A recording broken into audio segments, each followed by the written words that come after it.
यत्संकल्पात् पतितपनो वातिवात समिन्दे वह निर्धत्ते धरणिरुदधि लंघते नैव वेलां सोऽयं श्रीमान् निखिल जगताम् अंतरात्मावतीर्णो धर्मं रक्षन् दिशतु कुशलम् स्वामिनारायणो नः यदरोमविवरेलीना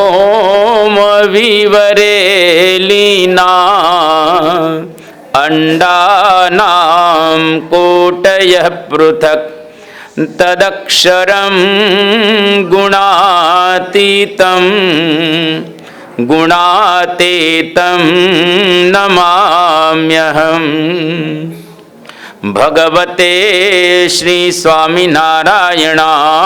नमो नमः। श्री अक्षर पुरुषोत्तमाभ्यां नमो नमः। श्री गुणातीतानंद स्वामी महाराजाय नमो नमः। श्री भगत जी महाराजाय नमो नमः। श्री शास्त्री जी महाराजाय नमो नमः। श्री योगी जी महाराजाय नमो नमः। श्री प्रमुख स्वामी महाराजाय नमो नमः। श्री महंत स्वामी महाराजाय नमो।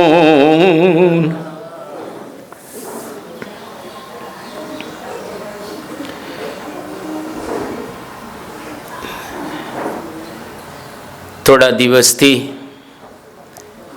આપણે અક્ષર પુરુષોત્તમ દર્શન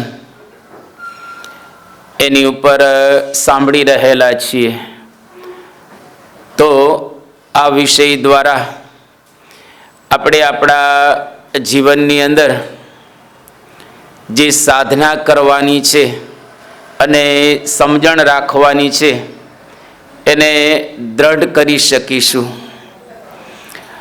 અથવા તો આપણને સાંપ્રદાયિક જ્ઞાન જે અઘરું પડી રહેલું છે એની અંદર થોડીક સહાય થશે અને એના દ્વારા આપણે એ જ્ઞાનને સરળતાથી સમજી શકીશું. કોઈ પણ જ્ઞાન સમજવાનું હોય એટલે સ્વાભાવિક રીતે એ વખતે થોડી તકલીફ તો પડે જ. એમ કાંઈ સરળતાથી જ્ઞાન સંપાદન કરી શકાતું નથી. એના માટે થોડો પુરુષાર્થ કરવો પડે, એના માટે થોડોક પ્રયત્ન પણ આપણે કરવો પડે, જે પ્રયત્ન આપણે બધા અત્યારે કરી રહેલા છીએ. ગઈકાલે આપણે વાત કરતા હતા કે ચારવાક કરીને એક બૃહસ્પતિ જેનું બીજું નામ કહીએ, અથવા તો જેની વાણી રમણીય રહેલી છે એવા એક વ્યક્તિ દ્વારા આ સમાજની અંદર એક દર્શન એનો પ્રારંભ થયો, જેને આત્મા તત્વ અનિત્ય કહ્યું. અને શરીરનો જન્મ થાય એવી જ રીતે શરીરની સાથે આત્માનો જન્મ થાય છે, અને શરીર મૃત્યુ પામે એટલે આત્માય મરી જાય છે. જો આત્મા મરી જતો હોય તો એના માટે સ્વર્ગ નરક આ બધું કંઈ રહેતું હોતું નથી. એટલે સ્વર્ગ નરક વગેરેની માન્યતા પણ ખોટી રહેલી છે. હવે આત્મા જ ન રહેતો હોય તો પુનર્જન્મ પણ ન રહે, અને આત્મા ન રહેતો હોય તો એના માટે પછી કર્મ સિદ્ધાંતની પણ કોઈ આવશ્યકતા કે જરૂરિયાત રહેલી નથી. એટલે આત્મા જેવું તત્વ નાશ પામે છે એ બહુ જ સ્પષ્ટ રીતે એના દર્શનની અંદર એ બતાવે છે. તો આત્મ એ તત્વ બધા જ વેદાંતની અંદર ચાર્વાકને છોડો તો જેટલા કંઈ આધ્યાત્મિક સંપ્રદાયો અથવા તો ધર્મ રહેલા છે તમામની અંદર આત્મા તત્વને નિત્ય બતાવવામાં આવેલું છે. એક બૌદ્ધ દર્શનની અંદર આત્મા છેલ્લે શૂન્ય થઈ જાય છે. અન્ય તમામ દર્શનોમાં આત્માને નિત્ય તત્વ તરીકે સ્વીકારે છે. તો ગઈકાલે જે બધી વાતો આપણે સાંભળી એના સંદર્ભમાં આપણે એટલું કહી શકીએ કે ફક્ત પ્રત્યક્ષ જ પ્રમાણ નથી હોતું. બધી જ વસ્તુઓ આંખથી જોઈ શકાતી નથી. આંખથી ન જોઈ શકાય એવી વસ્તુઓ પણ આ વિશ્વની અંદર કે બ્રહ્માંડની અંદર રહેલી છે, જે આપણે સ્વીકારવું જોઈએ. એટલે એ પ્રત્યક્ષ સિવાય અનુમાન પ્રમાણ, શબ્દ પ્રમાણ કે ઉપમાન પ્રમાણ વગેરે પણ રહેલા છે, જે પ્રમાણો અન્ય વેદાંતોની અંદર ખૂબ સુંદર રીતે બતાવવામાં આવ્યા છે. એટલે પ્રશ્ન એ આપણને ઉપસ્થિત થાય કે બધું જ આપણે પ્રત્યક્ષ પ્રમાણથી ન પ્રાપ્ત કરી શકીએ તો અમુક વસ્તુ અનુમાનથી આપણે સમજી શકતા હોઈએ છીએ. અમુક જગ્યાએ અનુમાન પણ ન પહોંચે, ત્યાં આગળ શબ્દ પ્રમાણ પહોંચે. એટલે કે શબ્દ એ આપ્ત વાક્ય એટલે કે જેવા યથાર્થ વક્તા હોય, જેનો અનુભવ હોય, જે અનુભવ ઇન્દ્રિયોથી પર હોય, જે અનુભવ અંતઃકરણથી પર હોય અને ફક્ત એ અનુભવનો વિષય થઈ જાય. જેમ કે લોકની અંદર આપણે જરા બતાવવું હોય તો એક નાનકડું દ્રષ્ટાંત આપણે એવું બતાવી શકીએ. ગોળ ગળ્યો છે અને કેરી પણ ગળપણ વાળી રહેલી છે, ખાંડની અંદર પણ ગળપણ છે અને સાકરમાં પણ ગળપણ રહેલું છે. હવે તમને કોઈ એવું કહે કે મને સાકરનું ગળપણ અને કેરીનું ગળપણ એમાં ભેદ છે એ બતાવો, તો તમે બતાવી શકો? એ ભેદને આપણે બતાવી ન શકીએ, પણ અનુભવથી આપણને ખબર પડે કે કેરીનું ગળપણ જુદું છે અને સાકરનું ગળપણ પણ જુદું રહેલું છે. એ અનુભવનો એક વિષય થઈ ગયો. એવી જ રીતે આધ્યાત્મિક માર્ગની અંદર પણ એક પ્રકારનો અનુભવ જો આપણને થાય તો એના આધારે આપણને મૂલવી શકતા હોઈએ છીએ. એટલે ચાર્વાક દર્શનની અંદર પ્રત્યક્ષ પ્રમાણને જ ખાલી માને છે, પણ પ્રત્યક્ષ પ્રમાણમાં પણ ઘણી વખત ભ્રાંતિ થાય. આપણને જ્ઞાનની અંદર સંશય પણ થાય છે, ભ્રાંતિ પણ થાય છે, સંદેહ પણ થાય છે. એની અંદર બધું જ કંઈ આપણે સીધી રીતે જાણી શકતા નથી. કોઈક વખત એની અંદર શંકા કે સંશય પણ આપણને ઉત્પન્ન થતા એ હોય છે. એટલે એટલું આપણે કહી શકીએ કે બધી જ વસ્તુઓ કે આધ્યાત્મિક માર્ગની અંદર પ્રત્યક્ષીન સિદ્ધ થઈ શકે એવી નથી. આટલો એનો સાર છે. એક તમને ખાલી નાનકડો દ્રષ્ટાંત ચાર્વાકના વિષયની અંદર જો આપીએ તો આપણે આપી શકીએ કે જેમ કોઈ પુત્ર હોય એ પ્રત્યક્ષ પ્રમાણથી કઈ રીતે નક્કી કરી શકે કે આ મારા પિતા છે? કારણ કે એ તો પ્રત્યક્ષ પ્રમાણથી કંઈ કરી શકે કે કહી શકે એવું નથી. એને તો માતા જ કહે ને કે આ મારા પિતા છે. એટલે કોઈકના ઉપર આધાર તો એને રાખવો જ પડ્યો ને, કોઈક શબ્દ ઉપર એનો આધાર રાખવો પડ્યો. હવે પ્રત્યક્ષ પ્રમાણથી બાળક એવું કહી શકે કે આ મારા પિતા છે? શક્ય જ નથી.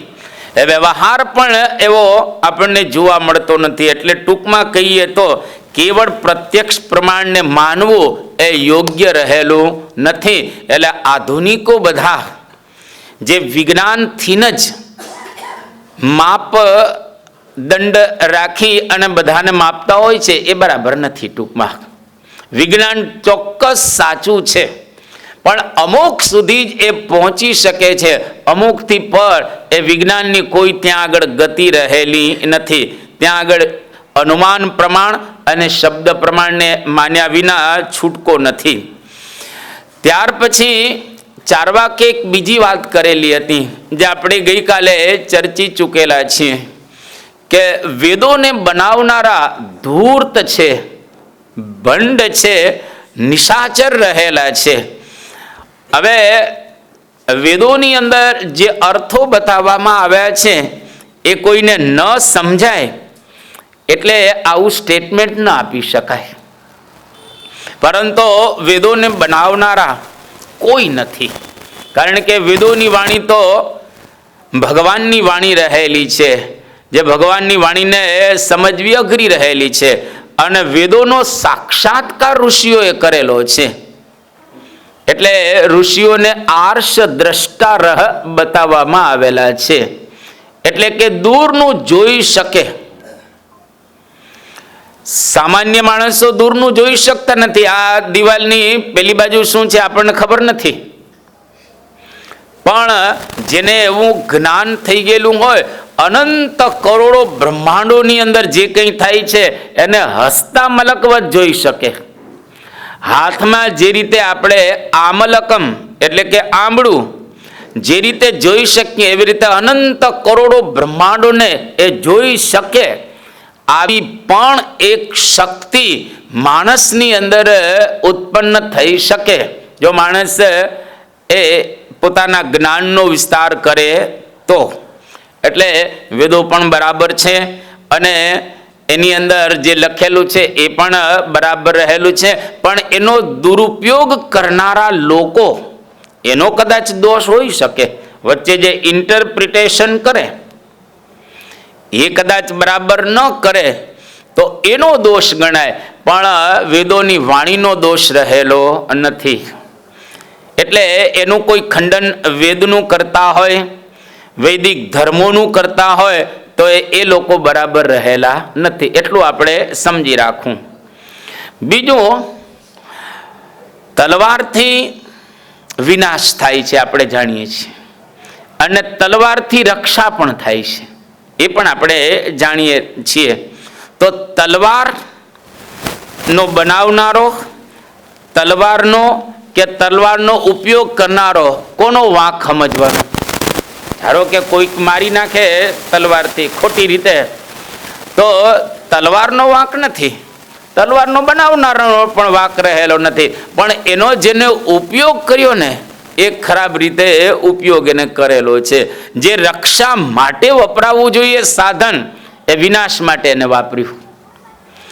એવી જ રીતે જે વેદો આપણી રક્ષા કરનારા છે, જે આપણને આગળ વધારનારા છે, જે આપણું ભલું કે કલ્યાણ કરનારા છે, જેમાંથી આપણને જ્ઞાન થવાનું છે, એનો કોઈ દુરુપયોગ કરે તો એ દુરુપયોગ કરનારાનો દોષ ગણાય, નહીં કે આ વાણીનો આ દોષ. આટલું આપણે એક સમજી રાખવાનું.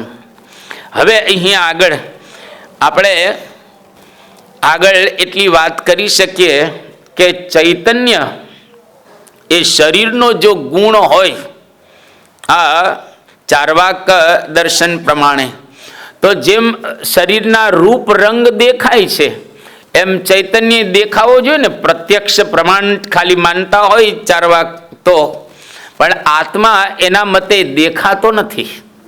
ચૈતન્ય જેમ રૂપ રંગ શરીરના બધા દેખાય છે, ઇન્દ્રિયો દેખાય છે, અથવા તો આપણને આ બાહ્ય બધું દેખાય છે, એવી રીતે આત્મા દેખાવો જોઈએ ચાર્વાકના મતે, પણ એ દેખાતો નથી. એટલે પ્રત્યક્ષ પ્રમાણ જ એક રહેલું છે. એ આ ઘણા બધા દ્રષ્ટાંતોને આધારે આપણે એટલું કહી શકીએ કે બરાબર રહેલું નથી. સાથે સાથે પુનર્જન્મ કે કર્મ સિદ્ધાંતની વાતો જેનું ચાર્વાક ખંડન કરી રહેલા છે, પણ એ વગર જગતની આ વિચિત્રતા કોઈ દિવસ આપણે સમજી નહીં શકીએ. કર્મ સિદ્ધાંત ન આવે અથવા તો પુનર્જન્મ ન આવે તો જગતની વિચિત્રતા આપણે કોઈ દિવસ સમજી શકીએ એવા નથી. એની વાતો આપણે કર્મ સિદ્ધાંતમાં અને પુનર્જન્મની અંદર વ્યવસ્થિત રીતે સમજીશું. એટલે જે ચાર્વાક કહી રહેલો છે કે આત્મા, ઈશ્વર, પરલોક વગેરે કોઈ પ્રત્યક્ષ રહેલા નથી, માટે છે જ નહીં. હવે ઇન્દ્રિયોથી જે જોઈ શકાય એમ જો કોઈ કહેતા હોય તો આમાં પ્રત્યક્ષ પ્રમાણ બધી જગ્યાએ ઇન્દ્રિયો પહોંચતી હોતી નથી. અમુક જગ્યાએ એની મર્યાદા રહેલી છે. મર્યાદાથી આગળ એ જોઈ ન શકે. ધારો કે અહીં બેઠા બેઠા તમારી આંખ અમેરિકા જોઈ શકે? એની મર્યાદા રહેલી છે. એટલે ધર્મ, અધર્મ, પાપ, પુણ્ય, નીતિ, અનીતિ, કોઈ પણ પ્રકારના ભેદોને જો સમજવા હોય તો એની સિસ્ટમથી આપણે સમજવું પડે. એમણે પોતાની મેળે સમજવા જાય તો એ સમજાતું હોતું એ નથી.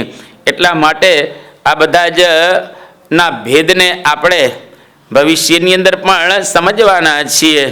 એટલે કેવળ ઘણી વખત સ્વાર્થ સિદ્ધ કરવા માટે, પોતાનું જ સાચું છે એને સિદ્ધ કરવા માટે આવા સ્ટેટમેન્ટ કોઈક આપતા હોય તો એ સ્ટેટમેન્ટ બધા ખોટા રહેલા છે એવું આપણે સમજવું.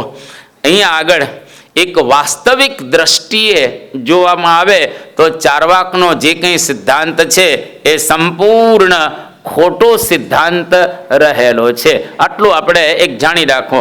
અને ભારતીય સંસ્કૃતિના આધારભૂત જે સ્તંભો આપણે જેને કહીએ એ વેદ છે, અવિનાશી આત્મા છે, ઈશ્વર રહેલા છે, પરલોક રહેલો છે અને મોક્ષ અને આત્મવાદ, આ બધા આધાર સ્તંભો ભારતીય સનાતન સંસ્કૃતિના રહેલા છે. એને આપણે બરાબર રીતે જાણવા જોઈએ. કદાચ કોઈક વખત એવું બને કે આપણી બુદ્ધિમાં ન બેસે, બહુ અઘરું છે. એવું નથી કે બધું જ આપણી બુદ્ધિમાં બેસી જાય, બધું કાંઈ આપણી બુદ્ધિમાં બેસી ન જાય, પણ ધીરે ધીરે જો એનો આપણે અભ્યાસ કરીએ તો બુદ્ધિમાં બેસતું થાય. એટલે અઘરા વિષયો પહેલી વખત સમજાય નહીં. એટલે સંસ્કૃતમાં એક સરસ ઉક્તિ છે કે પ્રથમ પાઠે પુસ્તક શુદ્ધિ. પહેલી વખત તમે વાંચો અથવા સાંભળો પુસ્તક શુદ્ધિ, પુસ્તકની શુદ્ધિ થાય. દ્વિતીયા વૃત્તો કિંચિત બુદ્ધિ. બીજી વખત તમે એનું આલોડન કરો, વિચાર કરો, વાંચો, સાંભળો તો કિંચિત એટલે કે થોડીક બુદ્ધિ થાય. અને તૃતીયા વૃત્તો સમ્યક બુદ્ધિ. ત્રીજી વખત એને તમે વાંચો, વિચારો, આલોડન કરો તો તમને જ્ઞાન થાય. એટલે આપણે પહેલી વખત બધા સાંભળીએ છીએ. આ વિષયનો કોઈ દિવસ ક્યારેય કોઈ સત્સંગ મંડળની અંદર અથવા તો આપણા યોગી હોલની અંદર ચર્ચવામાં આવેલો નથી. એનો મતલબ એવો થયો કે પહેલી વખત આપણે બધા આને સાંભળી રહેલા છીએ. એટલે પુસ્તક શુદ્ધિ તો બધાએ કરી નાખી છે. પુસ્તક શુદ્ધિ આપણે બધા કરી રહેલા છીએ. અત્યારે ધીરે ધીરે આ વિષયની અંદર આપણે ઊંડા ઉતરી શકીશું અને વ્યવસ્થિત રીતે આપણે એને સમજી શકીશું. જે દિવસે વ્યવસ્થિત સમજાશે એટલી બધી મજા આવશે, તમને બધું ફીક્કું લાગશે, આનંદ જ આવ્યા રાખશે. અને વારે વારે તમારે વચનામૃત નહીં વાંચવું હોય ને તોય વંચાઈ જશે. તમારે શાસ્ત્રો નહીં વાંચવા હોય તોય તમને વાંચવાનો મન થયા કરશે, કારણ કે આ વિષય જ એ પ્રકારનો રહેલો છે. આ વાતને હવે સમાપ્ત કરી અને આત્માના આગળના ગુણોની આપણે ચર્ચા કરીએ. અહીંયા આગળ આત્માનો પહેલો ગુણ આપણે ચર્ચ્યો. આત્મા કેવો છે? સત્ય. આટલું. હવે બીજો આત્માનો ગુણ એવો રહેલો છે, આત્મા સનાતન છે. સનાતન શબ્દ આપણે ઘણી વખત સાંભળી ચૂકેલા છીએ. સનાતન, સના એટલે કે સદા, તન એટલે રહેનારું, હંમેશને માટે રહેનારો, એને કહેવાય સનાતન. જેનો આદિ અને જેનો અંત બેમાંથી એકેય ન હોય. પહેલે પણ હોય, અત્યારે પણ હોય અને ભવિષ્યની અંદર પણ રહેનારો હોય.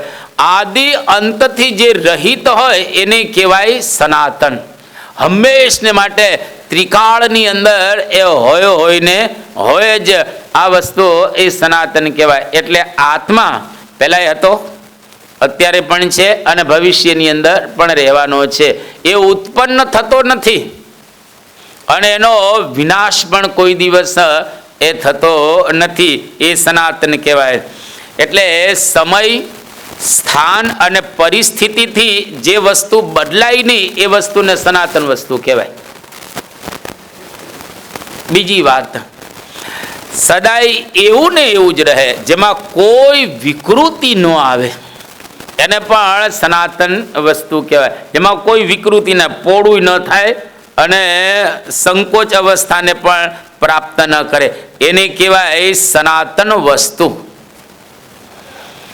આપણો જે હિન્દુ ધર્મ રહેલો છે, હિન્દુ ધર્મને આપણે શું કહીએ છીએ? સનાતન હિન્દુ ધર્મ. હવે સનાતન હિન્દુ ધર્મ આપણે કેમ કહીએ છીએ? પહેલાંય પણ હતો, અત્યારે પણ છે અને ભવિષ્યની અંદર પણ આપણો હિન્દુ ધર્મ એ રહેવાનો છે. કોઈ દિવસ એનો નાશ થવાનો નથી. આ એક વાસ્તવિકતા આપણે સમજી રાખવાની. સનાતન એટલે હંમેશને માટે રહે, એને સનાતન કહેવાય. આત્મા સત્ય પણ છે અને સનાતન પણ રહેલો છે. ત્રીજો આત્માનો ગુણ અવિનાશી. કોઈ પણ પદાર્થને તમે દુનિયાની અંદર જોશો તો એનો વિનાશ દરરોજ થઈ રહેલો છે.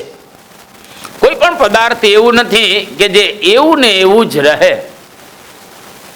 તમે આ કાપડને જુઓ, માઇકને જુઓ, દરરોજ થોડું થોડું થોડું થોડું થોડું થોડું થોડું વિનાશને પામે છે. એટલે કે એની અંદર ઘસારો આવે છે. કોઈક એવી વસ્તુ હોય વર્ષો સુધી એવી ને એવી કદાચ રહેતી હોય, પણ એમાંય થોડો થોડો ઘસારો તો આવતો જ હોય છે. પણ આત્મા કેવો છે? એની અંદર કોઈ ઘસારો જ નથી. લો, એનો ક્યારેય કોઈ સંજોગોની અંદર નાશ જ ન થાય. એટલે આત્મા, ઈશ્વર, બ્રહ્મ અને પરબ્રહ્મ, એનો કોઈ દિવસ ક્યારેય વિનાશ જ નથી. એ જેવા છે એવા ને એવા હંમેશને માટે રહેલા છે. એટલે એ તત્વને કહેવાય અવિનાશી તત્વ, જે બધું જ વિનાશને પામે, પણ આત્મા, ઈશ્વર, બ્રહ્મ અને પરબ્રહ્મ એમાં કોઈ પણ પ્રકારનો વિનાશ જ નથી. બાકી તમામ વસ્તુઓ વિનાશને પ્રાપ્ત થાય છે. ત્યાર પછી આત્માનો એક ગુણ આગળ, અજર. અજર તમે ઘણી વખત સાંભળી ચૂકેલા છો, કદાચ વાંચ્યું પણ હશે. અજર એટલે જર, એનો મૂળ શબ્દ છે જરા. જરા એટલે વૃદ્ધા અવસ્થા, એટલે કે વૃદ્ધ થાય માણસ. તે આજે મારે એક વૃદ્ધને ઊભા કરવા છે.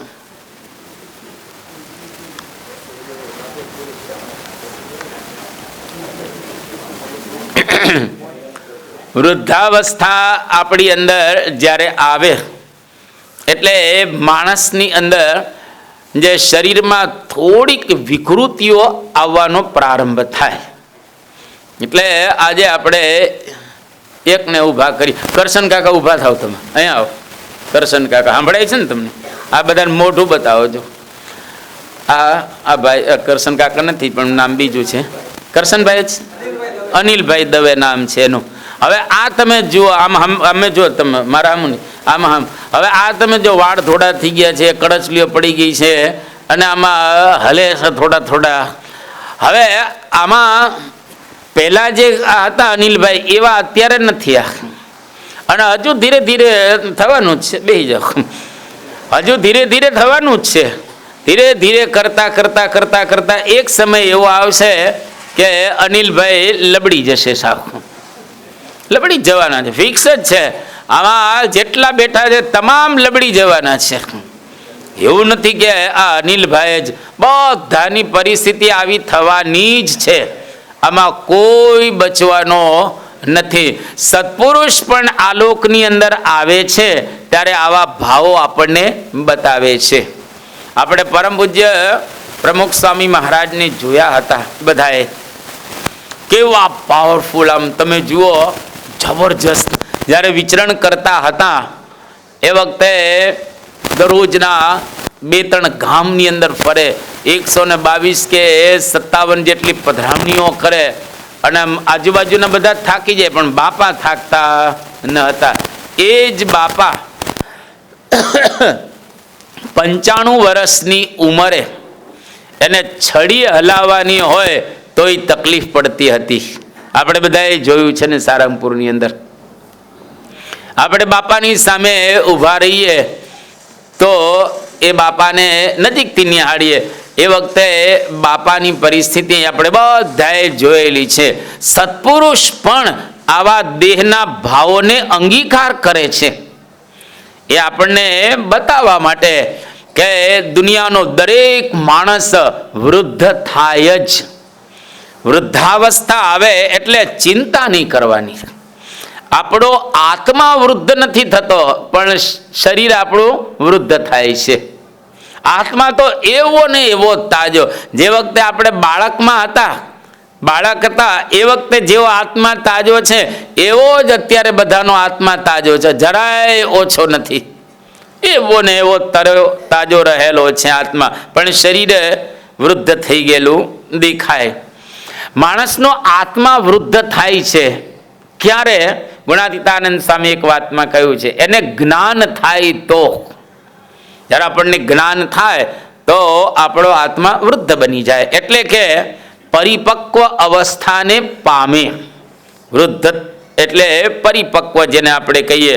જે વસ્તુ સમયની સાથે કમજોર ન થાય, સમયની સાથે એમાં વિકૃતિ ન આવે, એને કહેવાય અજર. જૂની કે થાકેલી કે નબળી કોઈ દિવસ એ વસ્તુ ન બને, એને કહેવાય અજર. જેને જરા અવસ્થા જ કોઈ દિવસ ન આવે. શરીર જન્મે છે, આત્મા જન્મતો નથી. શરીર ધીમે ધીમે વૃદ્ધ થાય છે, આત્મા કોઈ દિવસ વૃદ્ધ થતો એ નથી. શરીરને રોગ આવે છે, આત્માને કોઈ રોગ આવતા નથી. શરીર મરે છે, આત્મા કોઈ દિવસ મરતો નથી. શરીર નાશવંત છે, આત્મા અજર અને અવિનાશી રહેલો છે. આટલો ભેદ આપણે બરાબર રીતે સમજી શકીએ અને જાણવો જોઈએ. હવે મારે એક તમને દ્રષ્ટાંત દ્વારા બતાવવું છે. જે કદી વૃદ્ધ ન થાય, સમયથી પર હોય, એને સદા સમાન ભાવથી રહેવાપણું કહેવામાં આવે છે. દ્રષ્ટાંતથી સમજવું હોય તો આપણે એક સમજી શકીએ. દીવાની જ્યોત એ જૂની કોઈ દિવસ થાય? કોઈ દિવસ દીવાની જ્યોત જૂની ન થાય. દીવાની જ્યોત કોઈ દિવસ મરે? એ જ્યોત મરે નહીં. દીવો મરે છે, પણ જ્યોત કોઈ દિવસ મરતી એ નથી. કોઈ દિવસ જૂની પણ નથી થતી. અને દીવાની જ્યોતનો કોઈ દિવસ વિનાશ પણ થતો હોતો એ નથી. આ એક દ્રષ્ટાંતથી મારે તમને બતાવવું છે. જો આ દીવો છે, બરાબર, આ મેં ચિત્ર દોર્યું છે. હવે હું કાંઈ પેન્ટર નથી, પણ આ દોરેલું છે આ ચિત્ર. તમે જો આ ચિત્ર છે, આની અંદર આપણે જ્યોત બતાવેલી છે. આ કોળિયું ને આ બધું જતું રહે, પણ આ જ્યોત કોઈ દિવસ જૂની થાય નહીં. એટલે નીચેનામાં આ બધું વિકૃતિ આવે, પણ આ જ્યોત વચ્ચે છે એમાં કોઈ દિવસ વિકૃતિ આવતી હોતી નથી. એટલે આપણો આત્મા એકદમ તેજસ્વી રહેલો છે, એમાં કોઈ પણ પ્રકારની વિકૃતિ જ નથી. આ એક વસ્તુ જો સમજાય તો ઘણા પ્રશ્નોનું આપણે સમાધાન કરી શકીએ અને ઘણા પ્રશ્નોનું સોલ્યુશન પણ આપણે કરી શકતા હોઈએ છીએ. તો આત્મા અવિનાશી રહેલો છે. બીજો એક ગુણ આત્માનો બતાવવામાં આવ્યો કે આત્મા કેવો છે? સચ્ચિદાનંદ છે. સચ્ચિદાનંદનો અર્થ પેલા આપણે સમજીએ. આ બધા વચનામૃતની અંદર શબ્દો આપવામાં આવ્યા છે અને આપણે ઘણી વખત વાંચતા પણ હોઈએ છીએ, એટલે આમ ઝડપથી જવા દે, અમુક ન સમજાય ને એટલે વાંચી નાખીએ નિયમ પ્રમાણે કે આજે વચનામૃત 2 પૂરા કર્યા કે આજે 1 વચનામૃત વાંચી નાખ્યું બસ. પણ એનો વાસ્તવિક અર્થ જરા સમજીએ. સચ્ચિદાનંદ 3 શબ્દોનો બનેલો આ એક શબ્દ છે. સત, ચિત્ત અને આનંદ. આપણો આત્મા સચ્ચિદાનંદ છે. સત પણ છે, ચિત્ત પણ રહેલો છે અને આનંદ પણ રહેલો છે. હવે એક એકને જરાક સમજીએ. સત એટલે સત્ય. એ કોઈ દિવસ અસત્ય ન થાય, જે આપણે સાંભળી ચૂકેલા છે. ચિત્ત એટલે ચૈતન્ય, જેને આપણે કહીએ ચેતન. આત્મા જળ નથી, આત્મા કેવો છે? ચેતન છે. હવે આ ઘડિયાળ તમે જુઓ છો, આ ઘડિયાળ પોતાની જાતે હલે નહીં. એને કોક હલાવનારો હોય તો હલે ઘડિયાળ, પણ પોતાની જાતે ઘડિયાળ હલે? ક્યારેય ન હલે. આત્મા એવું એક તત્વ રહેલું છે કે જે ચિત્ત છે, એટલે કે ચૈતન્ય તત્વ છે. એ પોતાની જાતે જ હલે ને બધું કરે. એનો એક સ્વભાવ રહેલો છે, પરંતુ જળ આત્મા રહેલો નથી. હા, પણ જો આપણે જાણ્યું હોય એને આગળ આપણે વ્યવસ્થિત સમજીશું. આત્મા આનંદ રૂપ છે. આ એક બહુ સુંદર વાત અહીંયા આગળ બતાવી રહેલા છે કે આત્મા આનંદ રૂપ છે. એટલે આત્માની અંદર દુઃખ જ નથી. લો, તો આપણે કેમ દુઃખી થઈએ છીએ? આપણને કેમ દુઃખનો અનુભવ થાય છે? આત્મામાં તો કોઈ દુઃખ જ નથી. લો, એકદમ સુખી આત્મા રહેલો છે. ગમે તેવી પરિસ્થિતિની અંદર આત્મા મુકાય તો પણ આત્માની અંદર કોઈ દુઃખ જ રહેલું નથી. ખોટે ખોટા આપણે દુઃખી થઈએ છીએ અને ખોટે ખોટા આપણે ચોડીને ચીકણું કરીએ છીએ. ખોટે ખોટા ચોડીને ચીકણું કરીએ છીએ, બાકી કોઈ દુઃખી નથી. ગરીબે દુઃખી નથી, તવંગરે દુઃખી નથી, બિલ ગેટ્સે દુઃખી નથી અને ભિખારીએ દુઃખી નથી. બધા જ સરખા છે. બધા જ એક સરખા સુખવાળા રહેલા છે, કારણ કે બધા આત્મા છે. આપણે આનંદની અંદર હંમેશને માટે રહેવું. ખોટો આપણો આનંદ કોઈ લૂંટી ન જાય, ખોટો આપણો આનંદ કોઈ લઈ ન જાય, એના માટે આપણે પ્રયત્ન કરવો. બહારથી બંધ કરી દેવું બધું અને અંદરનું આપણે સમજવાનો થોડોક પ્રયાસ કરવો. જો આવો થોડોક પ્રયાસ કરીશું તો ક્યારેય કોઈ દુઃખી નહીં થઈ શકે. તમે જો જેટલા ભક્તો હતા અને જેટલા ભક્તો અત્યારે છે, ભવિષ્યમાં જેટલા થવાના છે, એ તમામ ભક્તો ગમે તેવી પરિસ્થિતિમાં મુકાય તોય દુઃખ એને અનુભવાતું નથી. પછી એને મારો તોય સુખ હોય, ન મારો તોય સુખ હોય, બેઠા હોય તોય સુખ હોય અને ઊંઘતા હોય તોય સુખ હોય, એને રોગ થાય તોય સુખ હોય, રોગ ન થાય તો પણ એ એવા ને એવા સુખી હોય છે. એટલે આપણે કોઈ દિવસ એવો વિચાર નહીં કરવાનો કે હું દુઃખી છું, પણ આખો દિવસ એવો વિચાર કરવાનો કે મારો આત્મા સંપૂર્ણ સુખી રહેલો છે. હું પૂર્ણ સુખી છું. બસ મારે કોઈની પાસેથી સુખ મેળવવાનું નથી, પણ મારી અંદરનું સુખ એને મારે અનુભવવાનું છે. આટલું જો માણસ વિચારે તો એને આધ્યાત્મિક માર્ગની અંદર ઘણું એ પોતે વિચારેલું કહેવાય. ધારો કે અત્યારે તમે પૈસાદાર છો, બરાબર? હવે આવતીકાલે કંઈક એવી પરિસ્થિતિ સર્જાય અને તમારી ધન સંપત્તિ જતી રહે. તમારો દીકરો ક્યાંક સટ્ટામાં આવી જાય અને એ દીકરો સટ્ટો રમી નાખે તો જેટલા કંઈ પૈસા છે બધા જતા રહે અને તમારે ઘર વેચવાનો સમય આવે, તમારે બેંક બેલેન્સ હોય ખાલી કરવાનો સમય આવે, ફેક્ટરી બેક્ટરી વેચી નાખવાનો સમય આવે, તો તમે શું માનો કે હું દુઃખી દુઃખી દુઃખી થઈ ગયો? સ્વાભાવિક રીતે ધન સંપત્તિ જતી રહે એટલે માણસ દુઃખી થઈ જાય. પણ એ વખતે વિચાર એવો કરવો કે આ મારી ધન સંપત્તિ જતી રહી છે પણ હું દુઃખી થયો નથી. દરેક પરિસ્થિતિની અંદર આપણે આવો વિચારો. કોઈકનો રોગ આવે તો રોગમાં વિચારો કરો, મને શરીરમાં રોગ આવે પણ હું દુઃખી રહેલો નથી, હું તો સુખી જ છું. આવું થોડું જ્ઞાન પ્રેક્ટિસમાં લાવવાનું. અત્યારે તો આપણે શાબ્દિક સાંભળી રહેલા છીએ, પણ પ્રેક્ટિસની અંદર જો આ જ્ઞાન લાવીશું તો એક સમય એવો આવશે આપણને કોઈ સુખમાંથી હલાવી નહીં શકે, કોઈ પણ સંજોગોની અંદર હલાવી નહીં શકે. આ જ આધ્યાત્મિક માર્ગની પરિપૂર્તિ રહેલી છે અને અહીં સુધી આપણે દરેકે પહોંચવાનું છે. જો ગુણાતીતાનંદ સ્વામીને માર્યા, કોને માર્યા? ઉગા ખુમાણે. હવે કોઈ વ્યક્તિને મારે તો એને દુઃખ થાય કે ન થાય? અને લોહી લુહાણ ગુણાતીતાનંદ સ્વામી અને સંતો હતા. આવી પરિસ્થિતિની અંદર કોઈ પણ વ્યક્તિ હોય એને કેવા વિચાર આવે કે આને મારવો જ જોઈએ, આને ઠપકારવો જ જોઈએ અને પૂરો કરવો જોઈએ. આવા જ વિચાર સ્વાભાવિક રીતે આવે ને. એ વખતે માણસ સ્વસ્થ હોય? કોઈ દિવસ બિલકુલ સ્વસ્થ ન હોય.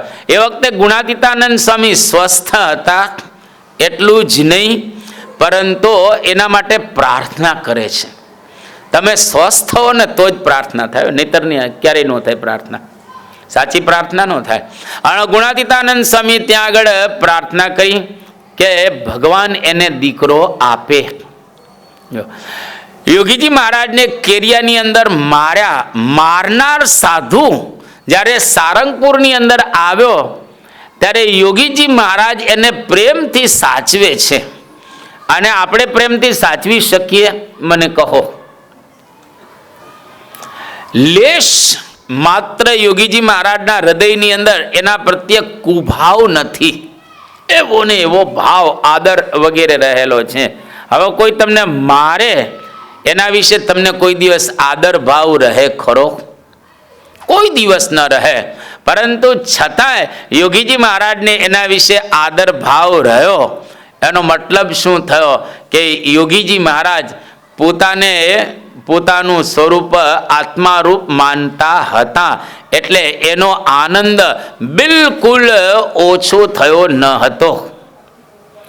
જેટલા કંઈ ભક્તો રહેલા છે એના બધાના આખ્યાનો હવે તમે તપાસજો તો આપણે ભક્ત થવું છે ને. જેને ભક્ત થવું હોય ઊંચી આંગળી કરો. જેને ભક્ત થવું હોય, બધાને થવું છે ભક્ત.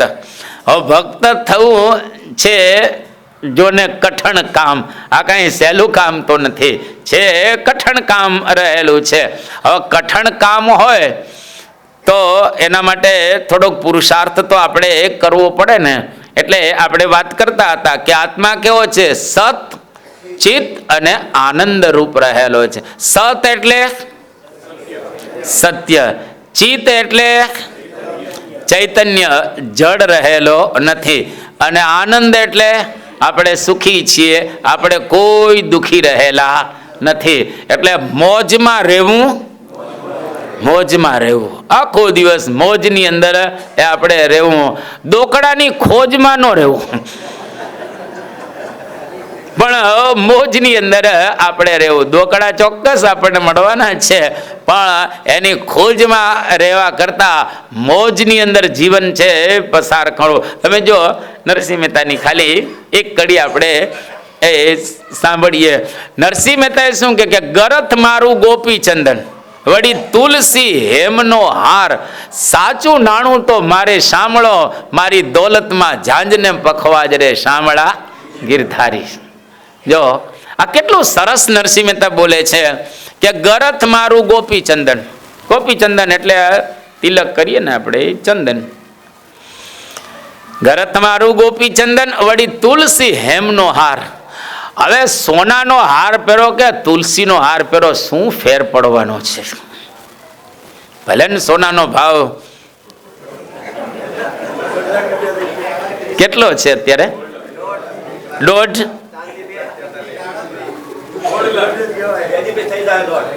હા, 1.5 લાખ સોનાનો ભાવ રહેલો છે. ધારો કે સોનાનો હાર પહેરી અને વલ્લભભાઈ ગઢિયા સૂતા છે અને રમણીકભાઈ તુલસીની કંઠી પહેરીને સૂતા છે. હોઈ ગયા પછી બે હરખાક નહીં, બે સરખા રહેલા છે. રમણીકભાઈ અને વલ્લભભાઈ ગઢિયા બે સરખા જ રહેલા છે. અને સોનાનો હાર તમે પહેરી અને બજારની અંદર જતા હો અને તમારા આ ખમીસ કીધા શર્ટની નીચે સોનાનો હાર હોય, રમણીકભાઈના શર્ટની નીચે, અને વલ્લભભાઈના શર્ટની નીચે તુલસીની માળા હોય, અને દેખાતું નથી, એને દેખાતું નથી, આપણે કોઈ જોઈ શકતા નથી. બેનું અંદર રહેલું છે, સોનું અંદર છે અને તુલસીની માળા પણ અંદર રહેલી છે, કંઠી પણ અંદર રહેલી છે. કોઈ જોતા નથી બહારથી, એ બેને ખબર છે, પણ આપણને કોઈને ખબર રહેલું નથી કે આ લોકોએ આ પહેરેલું છે. તો હવે બહાર તમે બતાવો ને એનો આનંદ છે. આ તમે બહાર બતાવો ને એનો આનંદ છે, બાકી તમારા જીવનની અંદર એનો કોઈ આનંદ વિશેષ આવતો હોતો એ નથી. આ બની ઠનીને લોકો બહાર નીકળે છે શાના માટે? બતાવવા માટે. બાકી બાથરૂમમાં તમે વ્યવસ્થિત સ્નાન કરી નાખો, હરખા જ છો ને. તમે ગમે તેટલા મેકઅપ કરાવેલા હો, અમે આમ બ્યુટી પાર્લરની અંદર પુરુષો ઓછા જતા હોય છે, પણ બહેનો ધારો કે બ્યુટી પાર્લરની અંદર જાય, હવે 2-4 દિવસ રહે કે 1-2 દિવસ રહે, પાછા આવીને સ્નાન કરે એટલે શું થાય? એવા ને એવા. એમાં કઈ ફેર પડતો હોતો એ નથી.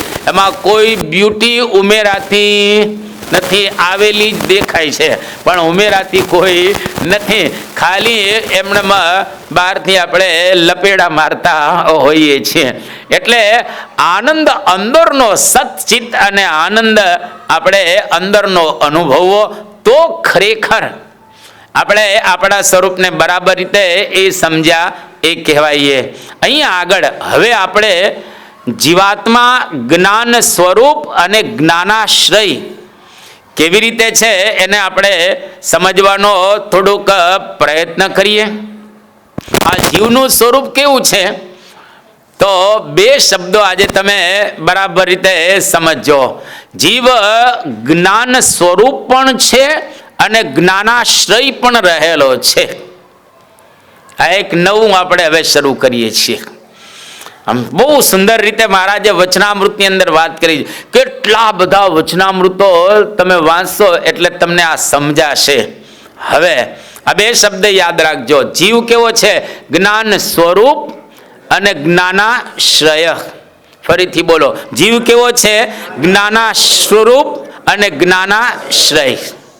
બરાબર છે. જ્ઞાન સ્વરૂપ પણ જીવ છે અને જ્ઞાનાશ્રય પણ રહેલો. આ છે 2 શબ્દો.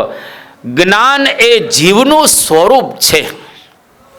હવે જીવ બન્યો છે શેમાંથી? જેમ આ ઘડિયાળ છે કોઈક મટીરિયલ માંથી બને ને, બરાબર? આ મટીરિયલ માંથી જ બને ને. આ રૂમાલ છે કોઈક મટીરિયલ માંથી બને ને. એવી જ રીતે આપણો જીવ બન્યો છે શેમાંથી? તો કે જ્ઞાનમાંથી બનેલો છે જીવ. એટલે કે જીવ પોતે જ્ઞાન છે, જ્ઞાનનું સ્વરૂપ છે, અને જીવમાં પણ જ્ઞાન રહેલું છે. ડબલ થયું ને? સમજાય છે ને મારી સાથે સાથે બધાને વ્યવસ્થિત રીતે? ડોકા હલાવે છે મતલબ કે સમજાય છે? સમજાવે છે એટલે માથું તમે હલાવી રહ્યા છો એટલે એનો મતલબ કે તમે થોડું સમજી રહેલા છો.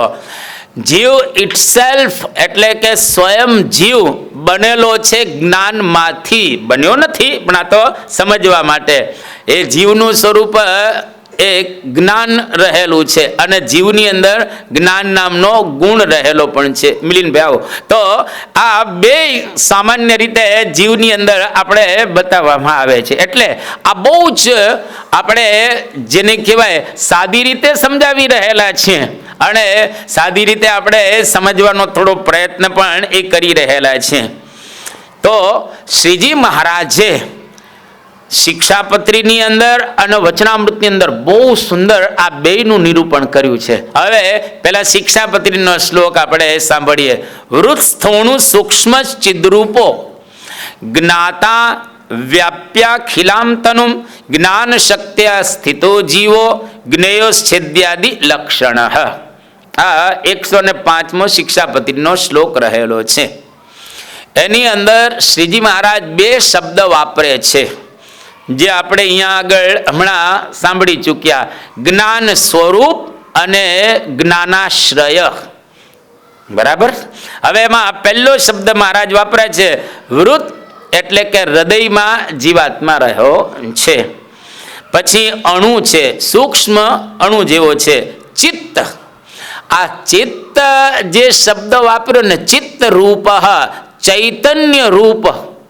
ચૈતન્ય એટલે જ્ઞાન. બોલો જોરથી. ચૈતન્ય એટલે જ્ઞાન. ચૈતન્ય એટલે જ્ઞાન. બરાબર. કારણ કે આ શબ્દો અગત્યના છે અને તમને મદદ કરશે બધી જગ્યાએ વચનામૃત વાંચવા. તમે ક્યાંય ગૂંચવાશો નહીં, તમને એકદમ સરળતાથી ઘણા બધા વચનામૃતો સમજાઈ જશે.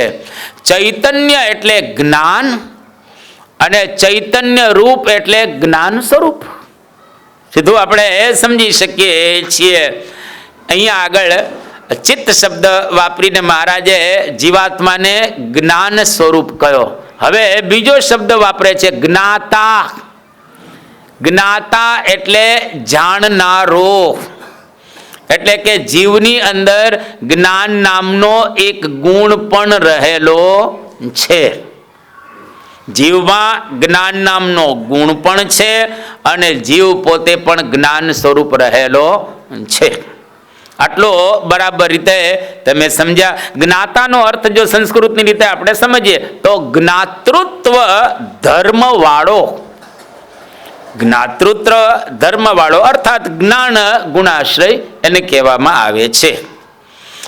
હવે જીવને ઘણા બધા વચનામૃતોમાં સારંગપુરનું પહેલું, સારંગપુરનું ચોથું, સારંગપુરનું 12મું, પંચાળાનું 3જું, એવા ઘણા ઘણા વચનામૃતો રહેલા છે જેમાં જીવ માટે શ્રીજી મહારાજ એવું કહે છે ચૈતન્ય, ચૈતન્ય સ્વરૂપ, ચૈતન્ય વસ્તુ અને ચિદરૂપ. એ 4 શબ્દો બરાબર યાદ રાખજો. ચૈતન્ય, ચૈતન્ય રૂપ, ચૈતન્ય વસ્તુ અને ચિદરૂપ. આવા વચનામૃતની અંદર શબ્દો વાપરેલા છે.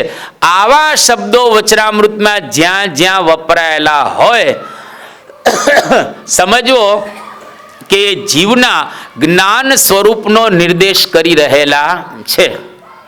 જીવ કેવો છે? જ્ઞાન સ્વરૂપ.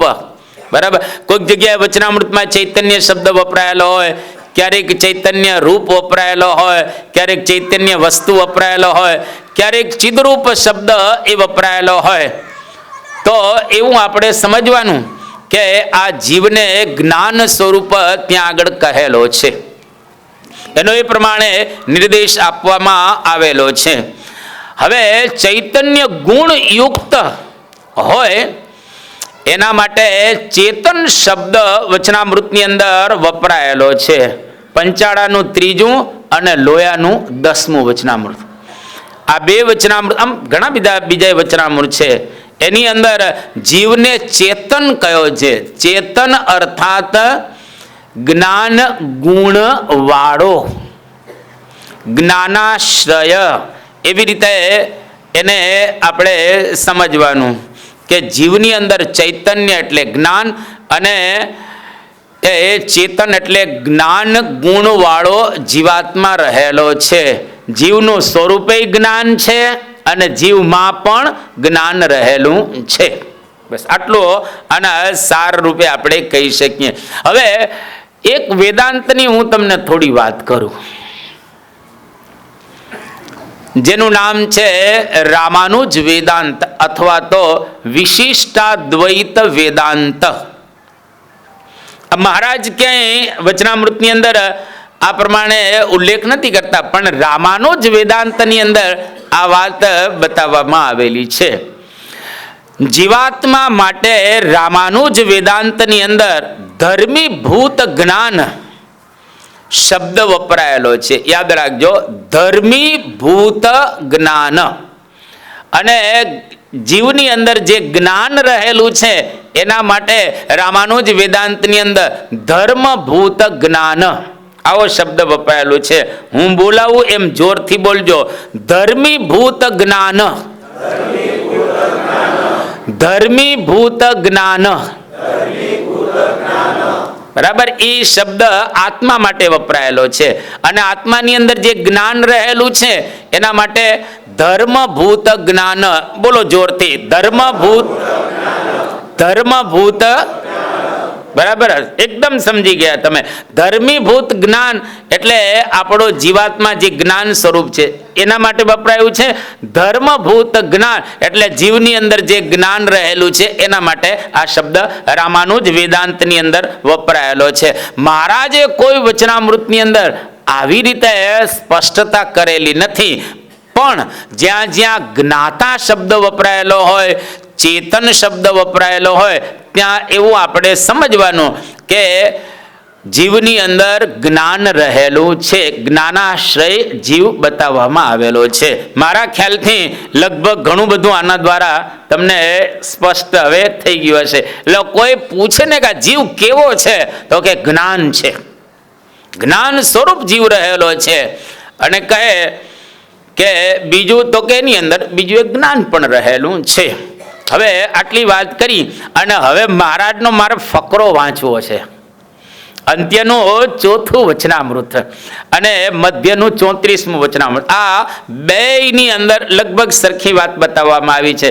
હવે બરાબર મારી સાથે રહેજો, અપ ટુ ડેટ. કારણ કે આપણે જીવાત્માને આપણા હૃદયની અંદર ધારણ કરેલો છે એને સમજી રહેલા છીએ. મહારાજના શબ્દો, જીવ વિશેષ સત્તાએ કરીને તો હૃદયમાં રહે છે. કઈ સત્તાએ કરીને? વિશેષ સત્તાએ કરીને તો હૃદયમાં રહે છે. જમણો હાથ આમ ઊંચો કરો તમે થોડો અને હૃદય બાજુ લાવો, આમ કરો. બરાબર, ડાબી બાજુ હૃદય છે.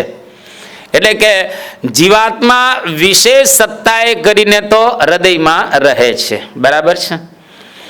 અને પછી મહારાજ કહે છે કે અને સામાન્ય સત્તાએ કરીને સમગ્ર શરીરમાં રહે છે.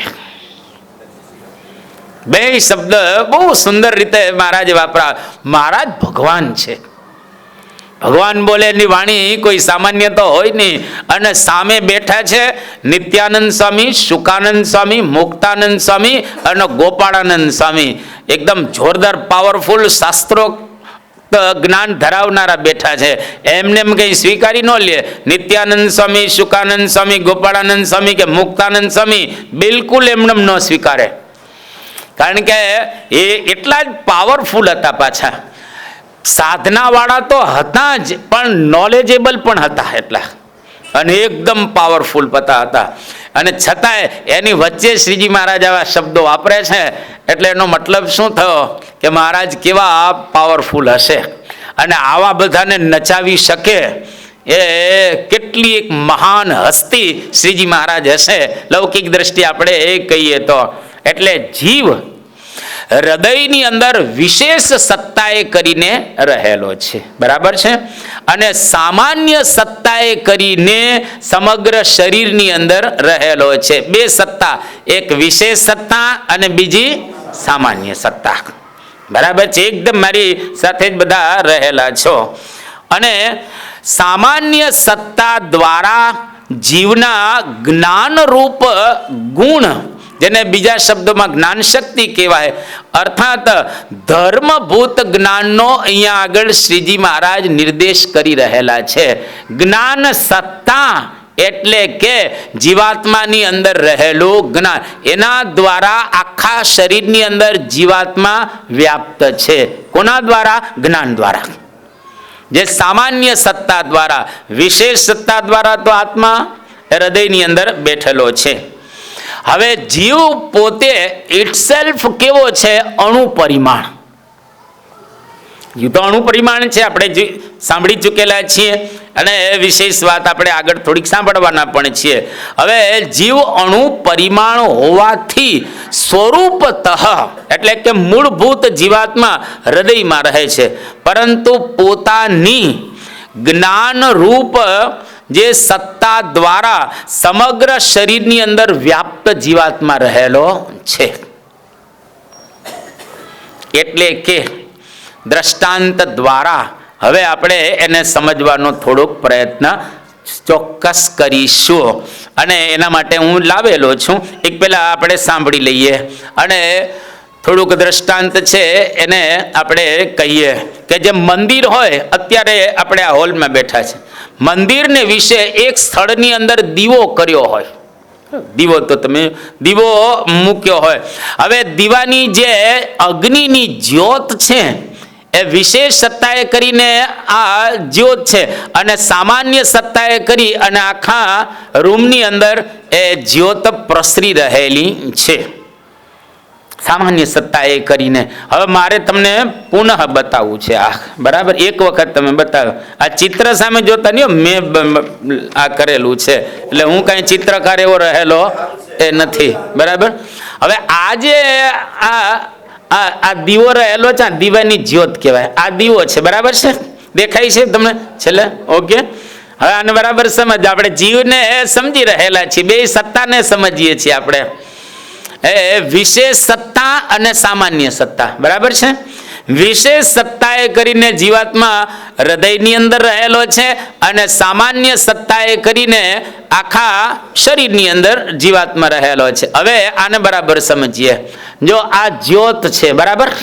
જ્યોત, એ જે જ્યોત છે વિશેષ સત્તા, અને જે આજુબાજુ પ્રકાશ જે ફેલાયેલો છે જ્યોતનો, એને શું કહેવાય? સામાન્ય સત્તા. વાહ વલ્લભભાઈ, તાલીઓ વધાવો, જોરથી બોલ્યા. એટલે આ પ્રમાણે આપણે જ્ઞાન ધરાવીએ છીએ. હવે આ દ્રષ્ટાંત તમે વ્યવસ્થિત રીતે સમજ્યા, બરાબર રીતે? હવે પુનઃ આપણે આપણા વિષયની અંદર એ આવી જઈએ. આ દ્રષ્ટાંત દ્વારા આપણે એટલું સમજવા માગીએ છીએ કે જીવ પોતે જ્ઞાન સ્વરૂપ છે, અને જ્ઞાન ગુણ દ્વારા આખા શરીરની અંદર અને બહારના બધા વિષયોનું જ્ઞાન પ્રાપ્ત કરે છે. સમજ પડી ને કે જીવ પોતે જ્ઞાન સ્વરૂપ છે, અને જ્ઞાન એમાં જે ગુણ છે ને એના દ્વારા આ બધા વિષયોને પોતે પ્રાપ્ત કરે છે અને એનું જ્ઞાન સંપાદન કરે છે. જ્યોત અને જ્યોતની પ્રભા, આ બંને દ્રવ્ય છે. ભાઈ દ્રવ્ય જ છે, આ જ્યોત દ્રવ્ય છે, કારણ કે પૃથ્વી, જળ, તેજ, વાયુ ને આકાશ દ્રવ્ય જ રહેલા છે. તો જ્યોત અને જ્યોતની પ્રભા બે જુદા નથી, બે એક જ છે, બે દ્રવ્ય જ રહેલા છે, અને બે પ્રસરી ગયેલા છે. એટલે આ જ્યોતની જગ્યાએ જીવાત્મા છે, અને એ પ્રભા એની છે, એનું જ્ઞાન છે. એ જ્ઞાન દ્વારા જીવાત્મા બધા પ્રકારના વિષયોને, જ્ઞાનને પ્રાપ્ત કરી રહેલો છે. હવે આપણે આમાં સેજ ઊંડા ઉતરીએ. એકદમ મારી સાથે રહેજો, બરાબર? આટલું તો સમજાણું ને, બરાબર? આટલું તો તમે સમજી ચૂકેલા છો.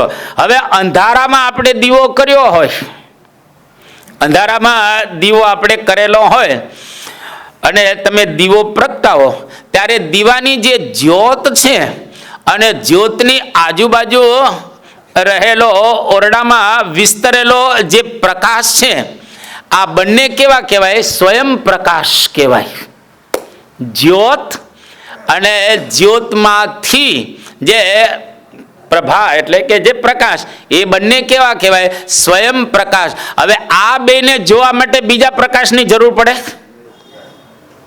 બીજો પ્રકાશ લાવીએ એની જરૂર ન પડે ને, કારણ કે જ્યોત પોતે જ સ્વયં પ્રકાશ છે, એટલે આપણે દેખાય, બરાબર? અને ઓલે પ્રભા છે એ પણ સ્વયં પ્રકાશ, એ પણ આપણને દેખાય. પણ ઓરડાની અંદર કોઈ ઘડો પડેલો હોય તો ઘડાને જોઈ તો શું કરવું પડે? બેટરી કરવી પડે, બરાબર?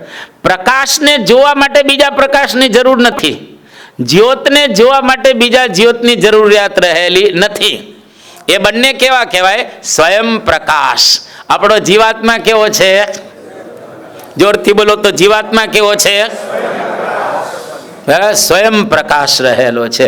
એને જોવા માટે બીજા કોઈની જરૂરિયાત પડતી નથી. આજે આ સમજાણો ને શબ્દ સ્વયં પ્રકાશ, એટલે કે બીજા કોઈના પ્રકાશની અપેક્ષા રાખ્યા વિના પોતે જ એ પ્રકાશે, એને કહેવાય સ્વયં પ્રકાશ. એને જોવા માટે બીજાની જરૂરિયાત પડે નહીં. આ બરાબર રીતે આપણે સમજી ચૂકેલા એ છીએ. હવે રામાનુજ વેદાંતની અંદર એના માટે શબ્દો વાપર્યા છે. ધર્મીભૂત જ્ઞાન એટલે કોણ? આત્મા. એકદમ બરાબર. અને ધર્મભૂત જ્ઞાન એટલે આત્માની અંદર રહેલો ગુણ. બરાબર, હમણાં તમે આ સમજી ચૂકેલા એ છો. તો આટલી વાત આપણે એ કરી. હવે અહીંયા આગળ આપણે થોડાક આગળ વધીએ. આપણને આપણા શરીરની અંદર જે જીવાત્મા રહેલો છે એ જીવાત્મા એને ભગવાને ઇન્દ્રિયો આપી અને શું આપ્યું? અંતઃકરણ આપ્યું. બરાબર. આ ઇન્દ્રિયોને અંતઃકરણ દ્વારા જીવાત્માની અંદર રહેલું જે જ્ઞાન છે એ જ્ઞાન પણ પ્રકાશરૂપ છે. ધર્મીભૂત જ્ઞાન આપણે જેની વાત કરીને એ જ્ઞાન દ્વારા જીવાત્મા જે ઇન્દ્રિયો બહાર જાય અને અંતઃકરણ અંદર રહે. બરાબર. એટલે ઇન્દ્રિયો દ્વારા બહારના વિષયોનું જ્ઞાન જીવાત્મા પ્રાપ્ત કરે અને અંતઃકરણ દ્વારા અંદરના વિષયોનું જ્ઞાન પ્રાપ્ત કરે. જીવાત્મા પોતે જ્ઞાન છે, એની અંદર જ્ઞાન ગુણ રહેલો છે. એ જ્ઞાન ગુણનો સંપર્ક ઇન્દ્રિયોની સાથે થાય, એનો સંપર્ક અંતઃકરણની સાથે થાય. એટલે જગતની અંદર આપણી ઇન્દ્રિયો જે જ્ઞાનની સાથે જોડાયેલી છે ને ઇન્દ્રિયો વિષયની સાથે જોડાય, એટલે વિષયનું જ્ઞાન જીવાત્માની અંદર આપણને થાય. અંતઃકરણ એ જ્ઞાનની સાથે જોડાયેલું છે અને જ્ઞાન જીવાત્માની અંદર રહેલું છે. એટલે અંતઃકરણ દ્વારા જ્ઞાન આપણે જીવાત્માની અંદર પ્રાપ્ત કરી શકીએ છીએ અંદરનું. સમજાણું ને બરાબર રીતે? એટલે બહારના વિષયોનું જે આપણને જ્ઞાન થાય છે એ જ્ઞાન ઇન્દ્રિયો દ્વારા આપણને થાય છે અને અંદર જે જ્ઞાન થાય છે અંતઃકરણ દ્વારા થાય છે. કારણ કે જીવાત્માની અંદર જ્ઞાન રહેલું છે જેને આપણે પ્રભા કહીએ. અને જીવાત્મા પોતે કેવો છે? જ્ઞાન સ્વરૂપ પણ રહેલો છે. એટલે જ્ઞાન સ્વરૂપ જીવાત્મા, એની અંદર રહેલું જ્ઞાન અને એ જ્ઞાનનો સંપર્ક ઇન્દ્રિયોને અંતઃકરણની સાથે થાય, એના દ્વારા બહારના વિષયો અને અંદરના વિષયોનું જીવાત્મા પોતે જ્ઞાન પ્રાપ્ત કરી શકે છે. એટલે મારા ખ્યાલથી ઘણું તમને ક્લિયર થઈ ગયું છે. જીવાત્મા જ્ઞાન સ્વરૂપ પણ છે અને જ્ઞાનાશ્રય પણ રહેલો છે. હવે તમે વચનામૃત વાંચશો, સ્વામીની વાતો વાંચશો, અન્ય કોઈ વેદાંતમાં તમને રસ હોય ને વાંચશો તો તમને બધું સમજાશે. એટલે આપણે કહીએ ને આ પ્રક્રિયા જ્ઞાન સંપાદન કરવાની આવી રીતે એ રહેલી છે. અહીંયા આગળ આજે આપણે આ વિષયને પૂર્ણ કરી રહેલા છીએ અને આવતીકાલે આગળના વિષયને આપણે માણીશું. હવે બધા આ વિષયો એકદમ ઇન્ટરેસ્ટિંગ રહેલા છે અને સરસ રહેલા છે. આજુબાજુ કોઈ ન આવ્યો ને જગાડીને લાવજો ખરેખર, એટલા માટે કે એને આમ થશે કે ખરેખર આ આપણે સાંભળવા જેવું છે અને સમજવા જેવું પણ રહેલું છે.